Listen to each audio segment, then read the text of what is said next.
ಭಾಷೆಯಿಂದ ತುಮಕೂರು, ಮಂಡ್ಯ, ಮೈಸೂರು, ಈಗ ತೀರ್ಥಹಳ್ಳಿ, ಶಿವಮೊಗ್ಗ, ದಾವಣಗೆರೆ, ಧಾರವಾಡ, ಗದಗ, ಮೊನ್ನೆ ತಾನೇ ಸಿರಿಸಿ, ಆಮೇಲೆ ನಮ್ಮ ಹುಬ್ಬಳ್ಳಿ, ನಿನ್ನೆ ತಾನೇ ಬಾಗಲಕೋಟೆ, ಇವತ್ತು ಬಿಜಾಪುರ, ಹೀಗೆ ನಮ್ಮ ಇಡೀ ರಾಜ್ಯದ 34 ಜಿಲ್ಲೆಗಳಿಗೆ ಹೋಗಿ ಇದೇ ರೀತಿ ಒಂದು 5-10 ಸಾವಿರ ಜನಗಳನ್ನು ಸೇರಿಸಿ ನಮ್ಮ ಆಶಯವನ್ನು ತಿಳಿಸಿ, ನಮ್ಮ ಮಕ್ಕಳ 100 ಮಕ್ಕಳ ಒಂದು ಕಾರ್ಯಕ್ರಮವನ್ನು ತಿಳಿಸಿ, ಇದರ ಒಂದು ಪರಿಚಯವನ್ನು ಮಾಡಿಸಿ, ನಿಮಗೆ ವೀರ್ಯವನ್ನು ಕೊಡಲಿಕ್ಕೆ ನೀವು ಇಂತಹ ಸಮಯದಲ್ಲಿ ಬರಬೇಕು, ನಮ್ಮೊಟ್ಟಿಗೆ ಇರಬೇಕು ಎಂಬ ಆಶೆಯಿಂದ, ನೀವೆಲ್ಲರೂ ಸಜ್ಜನರು ಸೇರಬೇಕೆಂಬ ಆಶೆಯಿಂದ ನಾವು ಊರು ಸುತ್ತುತ್ತಾ ಇದ್ದೇವೆ. ಈಗಾಗಲೇ ಹಲವಾರು ಜಿಲ್ಲೆಗಳಿಗೆ ಹೋಗಿ ಬಂದಿದ್ದೇವೆ, ಈಗ ಈ ಊರಿಗೆ ಬಂದಿದ್ದೇವೆ.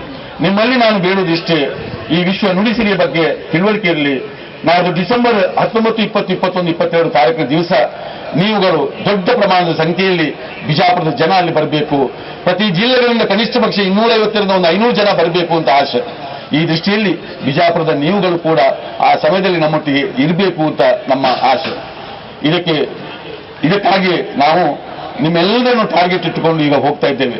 ಇದಕ್ಕೆ ಬೇಕಾಗುವ ದುಡ್ಡನ್ನು ಕೂಡ ನಿಮ್ಮಂತಹ ಎಲ್ಲ ಜನರು ಒಂದು 100 ರೂಪಾಯಿ, 200 ರೂಪಾಯಿ, 500 ರೂಪಾಯಿ, 1000 ರೂಪಾಯಿ ಹಾಗೆ ಈಗ ಕೊಡ್ತಾ ನಾನು ಅದನ್ನೆಲ್ಲ ಒಟ್ಟು ಮಾಡಿಕೊಂಡು ನಮಗೆ ಬೇಕಾಗುವಂತ ಈ 20 ಕೋಟಿ ರೂಪಾಯಿಯನ್ನು ಒಟ್ಟು ಮಾಡಬೇಕೆಂಬ ಆಶೆ.